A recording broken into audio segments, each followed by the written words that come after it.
So students, now we will see the qualitative characteristics of accounting information. अच्छा, ये क्या होते हैं एग्जैक्टली ये एट्रीब्यूट होते हैं अकाउंटिंग इन्फॉर्मेशन के, जिससे कि उस इन्फॉर्मेशन की अंडरस्टैंडेबिलिटी और यूजफुलनेस बढ़ती है। ये होते हैं चार: reliability, relevance, understanding and comparability. Reliability क्या होती है? रिलायबिलिटी अगर आसान शब्दों में हम समझें तो हम किसी ऊपर भरोसा कर सकें जिस चीज के ऊपर, उसको हम रिलायबल बोलते हैं, है ना। यानी कि हम जिस पे अपना हम ट्रस्ट कर सकते हैं। इसका फर्स्ट, अगर हम फर्स्ट लाइन देखते हैं तो इसमें दिया गया है reliability means the user must be able to depend on the information. मतलब आप जिस चीज के सहारे रह सकते हैं वो चीज रिलायबल होती है। ठीक है, तो इसमें हम ये समझते हैं कि अकाउंटिंग इन्फॉर्मेशन जो होती है वो रिलायबल होना चाहिए। मतलब ऐसा नहीं होना चाहिए कि अकाउंटिंग इन्फॉर्मेशन में कुछ और डेटा है और जो एक्चुअल ट्रांजैक्शन हुए या जो इवेंट्स है जिनको हम रिकॉर्ड करना चाहते हैं वो कुछ और है। दोनों चीजें सेम होना चाहिए, सही तरीके से मेजर होना चाहिए और सही तरीके से उसका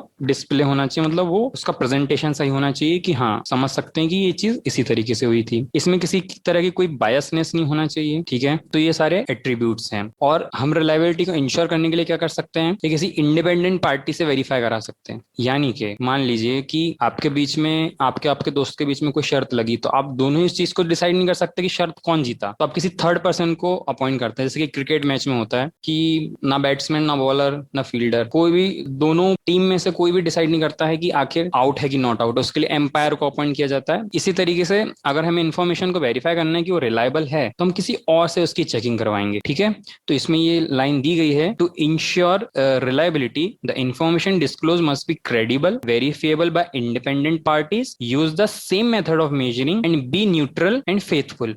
न्यूट्रल मतलब कोई किसी तरह की कोई बायसनेस नहीं है, फेथफुल मतलब उस पर भरोसा किया जा सकता है। ठीक है, तो ये होता है रिलायबिलिटी का मतलब। अब इसके बाद हम देखते हैं रेलेवेंस। रेलेवेंस का मतलब क्या होता है कि देखिए, information must be available in time. यानी कि किसी भी इंफॉर्मेशन का टाइम पर होना जरूरी है। अगर वो इन्फॉर्मेशन हमें टाइम पर नहीं मिल रही है तो उस इन्फॉर्मेशन का कोई मतलब नहीं है। जैसे कि हम नॉर्मली कभी भी मूवीज में या फिर वेब सीरीज में देखते हैं कि किसी तरह का कोई मिशन है जो कि कंप्लीट करना है, उसको पूरा करना है। अब अगर हमको चीज सही टाइम पे इन्फॉर्मेशन नहीं मिलती है, कौन से किसी क्रिमिनल को पकड़ रहे हैं तो उसकी लोकेशन क्या है, अगर सही टाइम पे नहीं मिले तो उसका कोई मतलब नहीं, क्योंकि उसके बाद में फिर वो चीज यूजलेस है। इसी तरह का कंसेप्ट हर तरह की इन्फॉर्मेशन में होता है। इन्फॉर्मेशन अगर हमें टाइम पे मिलती है तो ही वो यूजफुल है, अदरवाइज उसका कोई भी यूज नहीं है। तो इसमें दिया गया है कि information must be available in time, must help in prediction and feedback and must influence the decision of users. मतलब हमें इन्फॉर्मेशन क्यों चाहिए होती है? ताकि हम आगे का प्रिडिक्शन लगा सकें। जैसे किसी कंपनी को अपना कोई बजट तैयार करना है तो वो अकाउंटिंग इन्फॉर्मेशन के थ्रू करते हैं। अगर उनको अकाउंटिंग इन्फॉर्मेशन टाइम पर नहीं मिलेगी तो अपना बजट नहीं बना सकते। या फिर किसी तरह का फीडबैक चाहिए,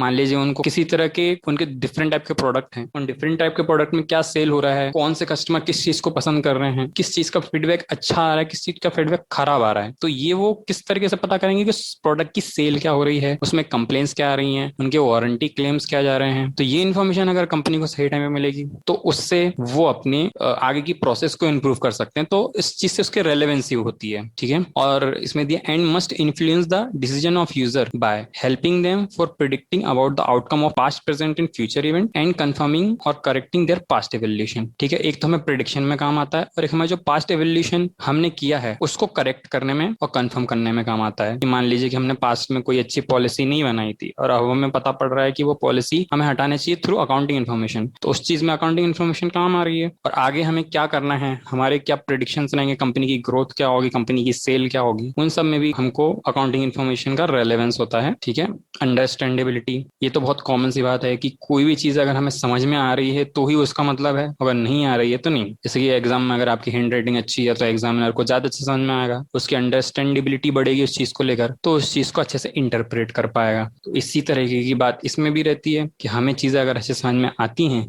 तो अकाउंटिंग इन्फॉर्मेशन से एक मैसेज क्रिएट होता है ना, कम्युनिकेट होता है। और अगर वो सामने वाला उस चीज को सही तरीके से इंटरप्रेट करता है तो वो चीज उस व्यक्ति के काम में भी आती है। ठीक है, अंडरस्टैंडेबिलिटी हो गई। कंपेरेबिलिटी, कंपेरेबिलिटी में क्या होता है कि आपकी जो भी डेटा होते हैं अगर उन्हें कंपेयर कर पाएंगे तो ही उससे एक रिजल्ट निकलेगा कि आखिर क्या ग्रोथ हो रही है, दोनों चीजों में क्या कोरिलेशन है अकाउंटिंग इन्फॉर्मेशन में। जैसे कि किसी कंपनी का प्रॉफिट किसी साल में अगर 100 रुपए है और दूसरे साल में 200 रुपए है, और अगर वो दोनों प्रॉफिट सेम मेथड से निकाले गए, दोनों कंपेयर करने जैसे हैं, दोनों में सेम तरीके की प्रोसेस अपनाई गई है प्रॉफिट निकालने की दोनों सालों में, है ना, तो उस केस में हमें ये पता पड़ पाएगा कि ये प्रॉफिट आपस में कंपेरेबल हैं। तो ये एक चीज हो गई है। इस तरीके से चार चीजें ये जिन्हें हम समझ सकते हैं कि चारों अकाउंटिंग इन्फॉर्मेशन की अंडरस्टैंडेबिलिटी और यूजफुलनेस के लिए जरूरी है। ठीक है, हम इस चीज को यहाँ पे खत्म करते हैं। अब हम स्टार्ट करते हैं ऑब्जेक्टिव ऑफ अकाउंटिंग।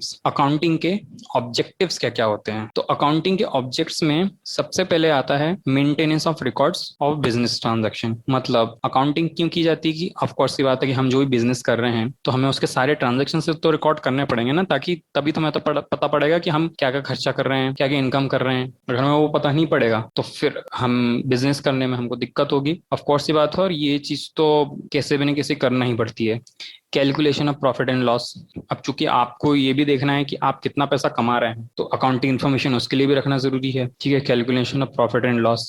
इसके बाद depiction of financial position. Depiction of financial position में एग्जैक्टली क्या आता है, तो इसमें जो आती है कि मान लीजिए आज कंपनी के पास कितनी संपत्ति है और उसको कितना कर्जा है, ये हमें कैसे पता पड़ेगा, कंपनी की बैलेंस शीट से। और कंपनी की बैलेंस शीट कैसे प्रिपेयर होगी, कंपनी के अकाउंटिंग इन्फॉर्मेशन से। तो अकाउंटिंग इन्फॉर्मेशन का होना इस चीज में भी जरूरी है ताकि हम ये पता कर सके कि अगर कंपनी प्रॉफिट कमा भी रही है तो कंपनी के पास अगर लोन ज्यादा है तो कंपनी के ऊपर रिस्क भी ज्यादा है, क्योंकि वो ज्यादा लोन लेके ज्यादा प्रॉफिट कमा रही है ना कि अपना पैसा लगा के। ठीक है, तो इससे कंपनी की फाइनेंशियल पोजीशन का पता पड़ता है। उसके बाद providing accounting information to its user. Accounting information उसकी यूजर्स को मिलती है, जो हम पहले देख चुके हैं कि इंटरनल यूजर होते हैं और एक्सटर्नल यूजर होते हैं। दोनों तरह के यूजर्स के लिए अकाउंटिंग इन्फॉर्मेशन मिलना जरूरी है। जैसे कि एक्सटर्नल यूजर्स में क्या क्या आते हैं, इन्वेस्टर एंड पोटेंशियल इन्वेस्टर। मतलब जो भी कंपनी के शेयर्स में इन्वेस्ट करना चाहते हैं, जैसे कि आपको किसी कंपनी का शेयर खरीदना है तो उसके लिए आप कंपनी का परफॉर्मेंस देखोगे उसके पीएनएल के थ्रू, उसकी बैलेंस शीट के थ्रू।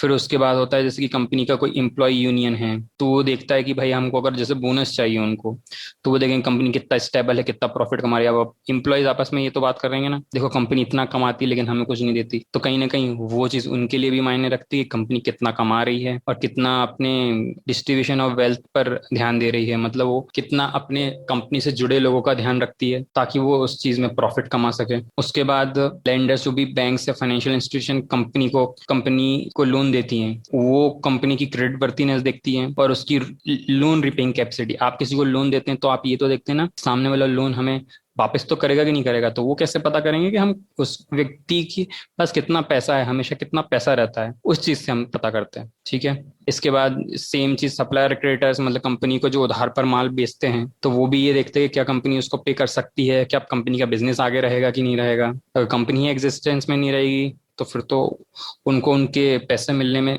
दिक्कत होगी, उस चीज का उन्हें खतरा भी लगेगा। उसके बाद कस्टमर के लिए भी ये जानना जरूरी है कि क्या ये प्रोडक्ट आगे मिल पाएगा। जैसे कि मान लीजिए कोई कार है आज रॉल्स एंड रॉयस है, तो उस केस में हम ये देखेंगे कि क्या कंपनी आगे जाके कंटिन्यू रहेगी, क्योंकि उसके जो पार्ट्स रहेंगे जरूरी नहीं है कि आपको कहीं और मिले। मान लीजिए आपके पास कोई बहुत अच्छा फोन है, ब्लैकबेरी का फोन है, आज ब्लैकबेरी कंपनी आगे रहे या ना रहे, लेकिन आपको ये लगेगा कि अगर कंपनी नहीं रहेगी तो उस केस में मुझे ब्लैकबेरी के पार्ट्स कहाँ से मिलेंगे। तो वो देखना भी कस्टमर के लिए भी जरूरी होता है कि कंपनी आज किस पोजीशन पर है, कंपनी की फाइनेंशियल पोजीशन अच्छी है या नहीं है। उसके बाद गवर्नमेंट एंड अदर रेगुलेटर, मान लीजिए इनकम टैक्स डिपार्टमेंट है, सेल्स या फिर दूसरी डिपार्टमेंट्स हैं जो टैक्स कलेक्शन करते हैं, तो वो ये सब देखेंगे कि कंपनी प्रॉपर तरीके से अपने रिसोर्सेज को यूटिलाइज कर रही है, प्रॉपरली टैक्स पे कर रही है कि नहीं कर रही है, रूल्स को कंप्लाई कर रही है कि नहीं, रूल्स के मतलब नियम कायदों का पालन कर रही है कि नहीं कर रही है।